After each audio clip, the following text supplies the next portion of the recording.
இந்தியாவுடைய maritime India vision 2030 அப்படிங்கிற ஒரு திட்டம் இருக்கு. இந்த திட்டத்துடைய நோக்கம் என்ன அப்படின்னு பார்த்தீங்கன்னா, இந்த திட்டத்தின்படி பார்த்தீங்கன்னா 2030க்குள்ள இந்தியாவுடைய ship building capacity, domestic ship building கெப்பாசிட்டியை 0.33 மில்லியன் கிராஸ் டன் இன்க்ரீஸ் பண்ணி ஆகணும் அப்படிங்கிறது ரூலு.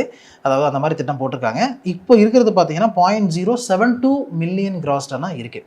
0.072 மில்லியன் கிராஸ் டன்ல இருந்து 0.33 மில்லியன் கிராஸ் டன் அப்படிங்கிறது ஒரு பெரிய நம்பர். அடுத்தது 2047 இன்னொரு விஷயம் இருக்குது. அது என்னன்னா 11.31 மில்லியன் கிராஸ் டன்னா இந்தியாவுடைய டொமஸ்டிக் ஷிப் பில்டிங் கெப்பாசிட்டியை இன்க்ரீஸ் பண்ணணும் அப்படிங்கிறது நோக்கம்.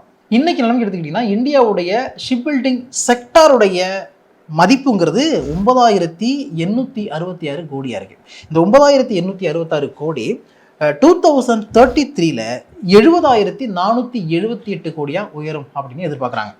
அண்ட் ஆல்சோ இந்தியாவுடைய டார்கெட் என்னவா இருக்குன்னா 2030ல் ஓவரால் ஷிப் பில்டிங்கில், அதாவது டாப் 10 குளோபல் பிளேயரில் ஒரு முக்கியமான கண்ட்ரியாக இந்தியா வளரணும் அப்படின்னு நினைக்கிறாங்க. அப்போ இப்போ எந்த இடத்துல இருக்குது அப்படின்னு பார்த்தீங்கன்னா, இப்போ நாம் 16வது இடத்துல இருக்கோம்.